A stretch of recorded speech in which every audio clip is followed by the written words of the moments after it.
Dubai എമിറേറ്റിൽ പൊതുഗതാഗതം കൂടുതൽ ജനപ്രിയമാകുന്നു. 2024 പൊതുഗതാഗതം ഉപയോഗിച്ചവരുടെ എണ്ണത്തിൽ 6.4% വർധനമുണ്ടായതായി Dubai roads and transport authority അറിയിച്ചു.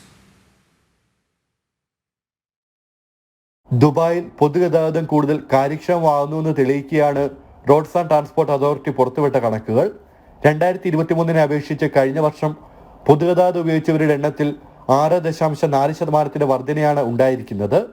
കഴിഞ്ഞ വർഷം 74.71 കോടി പേരാണ് മെട്രോ, ട്രാം, ബസ്, ജലവാഹനങ്ങൾ, ഷെയർ മൊബിലിറ്റി, ടാക്സികൾ എന്നിവ ഉപയോഗിച്ചത്. ശരാശരി 20 ലക്ഷം പേരാണ് ഒരു ദിവസം പൊതുഗതാഗത വാഹനങ്ങളിൽ കയറുന്നത്. ആഡംബര പൊതുഗതാഗതമായ ലിമോസിൻ ഉപയോഗിച്ചവർ 1.9 കോടിയാണ്. ദുബായ് മെട്രോയുടെ റെഡ് ഗ്രീൻ ലൈനുകളിൽ കഴിഞ്ഞ വർഷം 27.54 കോടി പേർ യാത്ര ചെയ്തു. പൊതുഗതാഗത വാഹനങ്ങളെല്ലാം കൂടി ചേർന്ന് 15.3 കോടി ട്രിപ്പുകൾ നടത്തി. ഇതിൽ ടാക്സികളാണ് 11.5 കോടി ട്രിപ്പുകൾ ഓടിയത്. കഴിഞ്ഞ ഒക്ടോബർ, നവംബർ മാസങ്ങളിലാണ് ഏറ്റവും കൂടുതൽ സർവീസുകൾ. 1.41 കോടി ട്രിപ്പുകളാണ് ഈ മാസങ്ങളിൽ ഓടിയത്. ദുബായ് മെട്രോ 90 കിലോമീറ്ററും ട്രാം 11 കിലോമീറ്ററുമാണ് സഞ്ചരിക്കുന്നത്.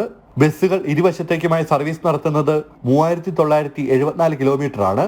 പൊതുഗതാഗത യാത്രക്കാരുടെ എണ്ണത്തിലുള്ള വർധനയിൽ RTA ചെയർമാൻ മാത്തർ അൽ തായർ സംതൃപ്തി പ്രകടിപ്പിച്ചു. ദുബായിയുടെ പൊതുഗതാഗത അടിസ്ഥാന സൗകര്യങ്ങൾ വികസിപ്പിക്കാനുള്ള വൻ നിക്ഷേപവും പരിശ്രമവുമാണ് നേട്ടത്തിന് കാരണമെന്നും അദ്ദേഹം പറഞ്ഞു. ജനം, ദുബായ്.